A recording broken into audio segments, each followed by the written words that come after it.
Welcome into OutKick the Show. I am your fearless leader, Clay Travis. I hope all of you are having fantastic Thursdays wherever you may be across this great country or this great land. We got a lot to dive into, but I want to begin right off the top with telling you something that I think is incredibly important.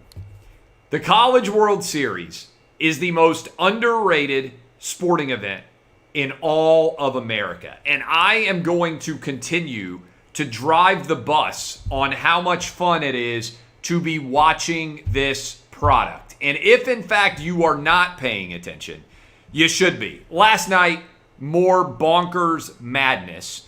Vanderbilt was playing Stanford. And let me just go ahead and say this. For my money, the two best schools in this entire country are Vanderbilt University and Stanford University. If you told me right now I have to go to any school in the country that I haven't already attended, I would pick Stanford. I think it is an incredible place. There are obviously a lot of really smart people there. Campus is incredible.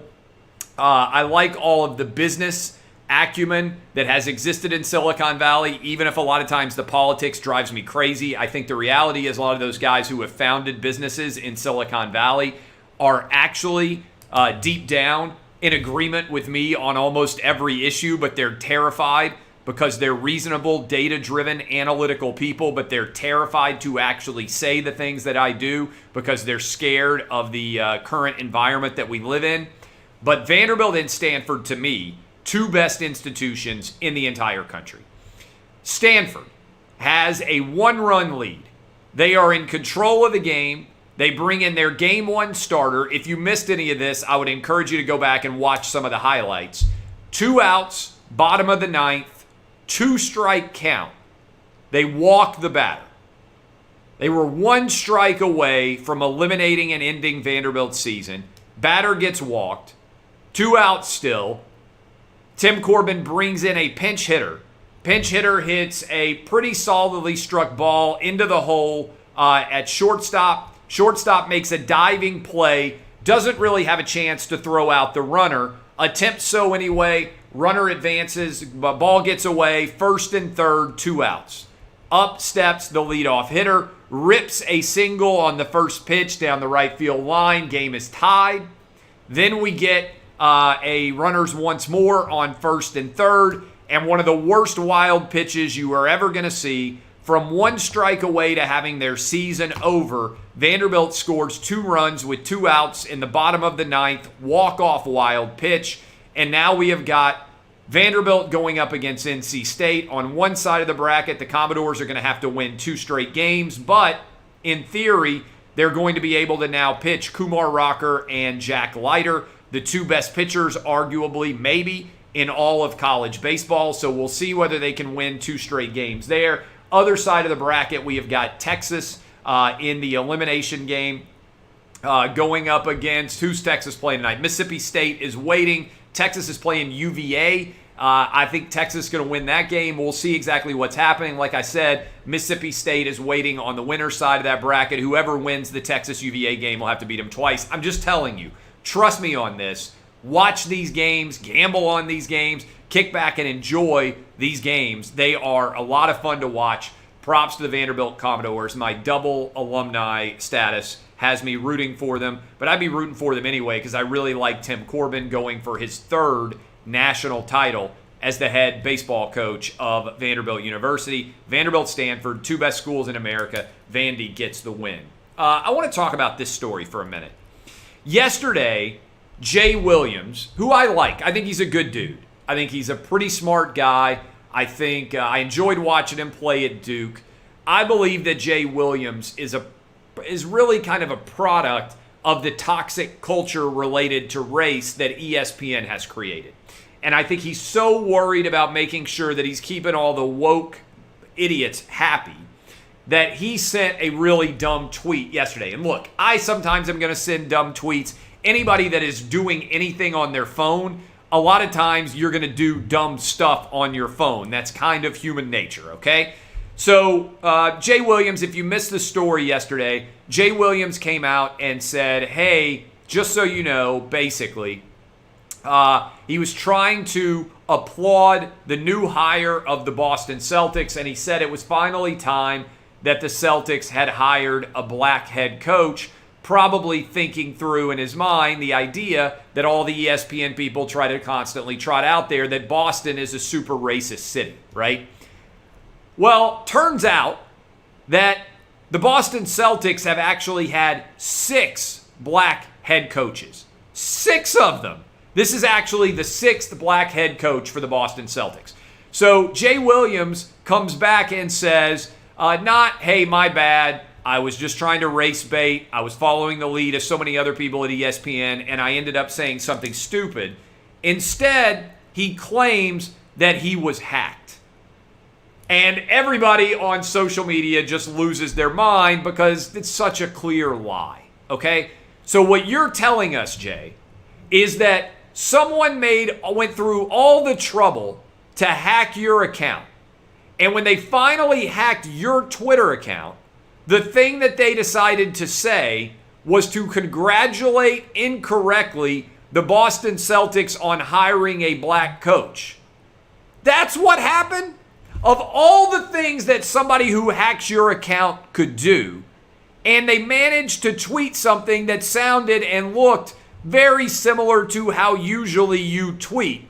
And that was the entirety of what they did. Look, just come out and own the fact that you were race baiting, that you were trying to win points with woke Twitter, and that you made the decision and an error, and you didn't remember Doc Rivers, who was there only a few years ago, and Bill Russell and Carr and all the Casey Jones, all the other guys that have coached the Boston Celtics over the years, and you just whiffed. People will accept I was dumb, I didn't mean it, and I just screwed up on Twitter a lot faster than they will accept a lie that they were hacked. And I speak of the culture that ESPN has created because Jalen Rose is representative of that culture. I don't know Jalen Rose, never spoken to him. Don't have any relationship with him at all. But he does and says a lot of dumb things, in my opinion, at ESPN, including today when he came on ESPN and he said that Kevin Love was a token because the NBA was afraid of having an all-black Olympic team. Now, we can get into whether or not Kevin Love is a very talented player or worthy of being on the Olympic team. By the way, how many players are actually interested on being on the Olympic team, particularly big men in general? But the problem with Jalen Rose's race baiting is the United States already had an all-black basketball team at the Olympics in 2016. So not only is he race baiting, and not only is he choosing to insult Kevin Love, but he's doing it based on a factual inaccuracy. And the reason why this matters to me is when you do television, there are a ton of people that are working on the program that could easily help you make sure that you get your facts right. I do television daily. I don't get every fact right. I try my best. But when I get something wrong on radio, television, whatever it is, I come back out and I say, my bad, I got a fact wrong. Because we can agree or disagree on opinions. That's all fair and valid.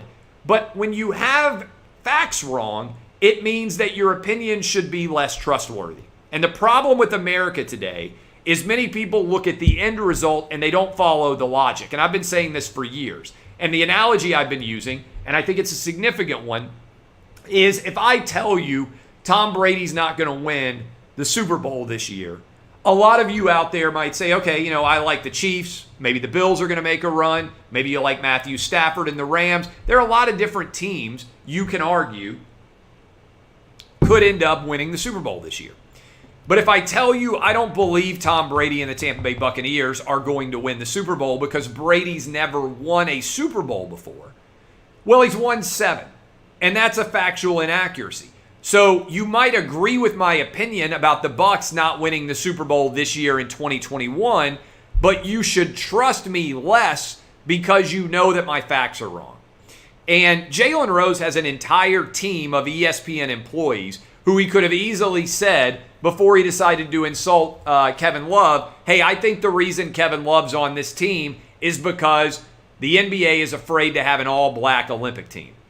And then somebody at ESPN, if they were intelligent, which I hope some of the production assistants are, would have said, well, that's an interesting argument, Jalen. Maybe the angle to hit here is that Kevin Love isn't the best available big man.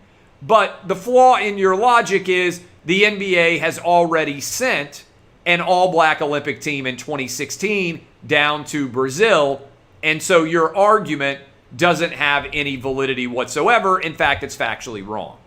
And this is a significant issue because it goes to the culture that ESPN has created where factual basis and veracity does not matter, and all that their employees see in every single story is what's the race angle. It's not just black guys, right? Max Kellerman is on First Take, and he came on First Take and said, I'm concerned that the first 3 draft picks might be white guys in the NFL draft. Why is that a concern? It didn't end up happening, by the way, because Trey Lance went number 3 overall, but he was concerned that the first 3 players might be white. Why? Because he doesn't think white people are worthy of being drafted? Most people don't look at sports and see race. They see talent. This has been my argument for a long time in the world in general. If you see race immediately in every facet of life, it is not a sign of a positive thought. It's a sign that you probably are a huge racist and not really that smart, because the only thing you can see is immediately cosmetic identity, which is some of the least interesting things about us. I've said this for a long time. I care very little about what sex you are or what race you are, because to me, you can't choose either. Let's pretend that this is the case. You can't choose your sex and you can't choose your race at birth. Those are identities that we all have at birth that we had nothing to do with.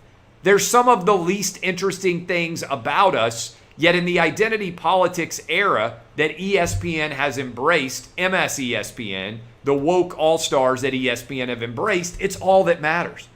And it strips away the fun and the excitement and the engagement of sports in exchange for identity politics, which has no redeeming benefits, so far as I can tell. And then it's also twinned with cancel culture.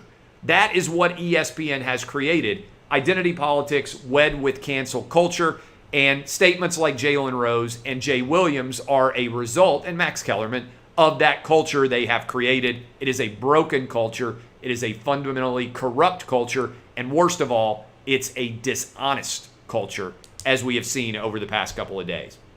Speaking of big story, I don't know how much attention you're paying to this.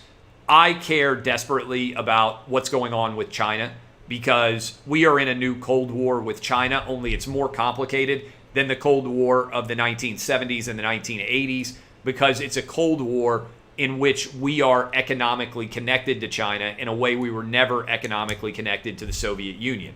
And what is going on right now in China is they are gradually extending all of their cultural hegemony across all the world, but certainly across regions such as Hong Kong, the South China Sea, and also Taiwan.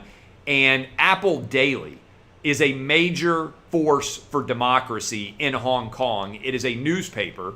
Online subscribers, they have over 500,000 from Hong Kong. They have stood up to the Chinese government. Jimmy Lai is the owner, who is currently in prison. And China came into Hong Kong and they have effectively ended democracy. And today or yesterday, I'm not sure exactly on the time zone, Apple Daily was forced to shut down because China has come in and exerted their will on the country and effectively ended democracy in Hong Kong. And as a result, there is all sorts of fear, and I think it's a legitimate fear, that China's next step is going to be to go after Taiwan. There's all sorts of semiconductor and tech-related issues with how much is produced in Taiwan, and that they may well invade. And right now, the United States policy is one of strategic ambiguity, and no one out there is able to actually tell us what our response will be. But let me ask you this. Do you feel confident in Joe Biden making decisions as it pertains to standing up to China? Because I do not. It's why I voted for Donald Trump. Trump is imperfect. By the way, Trump is going to be on my radio show with Buck Sexton next week. He will be our first guest. We are having no guests this week. We will have him on Tuesday of next week. But I don't feel comfortable in Joe Biden's ability to stand up to Chairman Xi and everyone in China. And I think many of you probably agree with me and share that discomfort. So all of that, as we break it down, is going to be very interesting to follow. But it is a major assault upon the free press, upon all of the ideals of democracy that many of us hold dear, that we have allowed Apple Daily in Hong Kong to be shut down. I'm going to talk about defunding the police being officially dead in a moment, but first I want to tell you, look, erectile dysfunction affects over half of all men, but it doesn't have to make you feel like half of a man. Since 2017, My Dr. Hank has been making America hard again. What an incredible tagline. My Dr. Hank helps you get low-cost ED meds and overcome the psychological and emotional barriers to getting ED treatment. They secure your prescription and then ship it to you discreetly every month from U.S. pharmacies, all for as low as $2 a pill. So don't wait. Join the movement to make America hard again. Go to mydrhank.com/clay and sign up today. Tell Dr. Hank I sent you, and he'll give you 50% off your first subscription order. That's mydrhank.com/clay. Offer available only for a limited time. So as we are rolling through here, Chris Paul, by the way, is coming back from COVID for Game 3. If you're watching the Suns and the Clippers series, I like the Suns to win in 4. Suns in 4 guy would be happy. I think they're going to win in a sweep. And I think Chris Paul is going to come back tonight and have over 16.5 points. I like DeAndre Ayton with the double-double. If you just saw me on Fox Bet Live, we were just discussing all of our different gambling picks. But I think Chris Paul is going to come back from COVID, even though there's no reason that he should have ever been out, super rested, super ready to be able to go out on the basketball court and make a lot of plays. He has been, over the last 7 games, performing at an incredibly high level. I think that continues. I like the Suns to cover tonight. And like I said earlier, I also like DeAndre Ayton over double-double and also over on Chris Paul points. And I like Texas to beat Virginia. FanDuel.com/clay is where you can get that bet in. FanDuel.com/clay. I don't know if you've noticed, but everybody in the Democratic Party right now is running from the idea of defund the police as fast as they possibly can. Why are they running so rapidly from the idea of defund the police? Because it is a monstrous disaster. Let me give you some stats. Just this year, murders last year were up 30% in 2020 over 2019. They now are up an additional 24% in 2021. Why are murders skyrocketing at a rate we have never seen before in many of our lives? Because we have delegitimized police in this country, because we are not allowing them to do their jobs. Let me hit you with some data here. Atlanta, homicides are up 58% over last year. This is why many of you watching or listening to this in Atlanta, Buckhead is trying to leave the city of Atlanta because that community doesn't feel safe. New York City, this is up off massive increases last year. New York City up 13%. Shootings are up 64%. Portland, Oregon, probably the city that has allowed protesters to run rampant more than any other. Murders in Portland, Oregon are up 533% over last year. That's not a misprint factually. 533%. In LA, murders are up 22%. Shootings are up 51% in Los Angeles, and in Philadelphia, homicides are up 37% over last year. That is a fundamental failure. We have created a massive number of deaths because we haven't allowed police to protect the most vulnerable in our communities. And I want to read this. I read it yesterday, but I want to mention it for a second straight day. a woman named Sandra Samuels said that in Minneapolis, where things have gone particularly awry, everything has fallen apart in Minneapolis. The number of people shot citywide went up nearly 90% compared with the first half of last year. This is where George Floyd was. Shootings are up 90%, okay? And 200 members of the city's police force, through retirement, resignation, and medical leave, have all left. And the result is the overall murder and shooting and violent crime rate in Minneapolis has skyrocketed. And Sandra Samuels said that a 9-year-old girl named Trinity Otteson Smith was killed by a stray bullet while jumping on a trampoline. And she said, for the last year, I and my neighbors have watched black mothers react with incredulity when their child is killed in community violence and not by a white cop.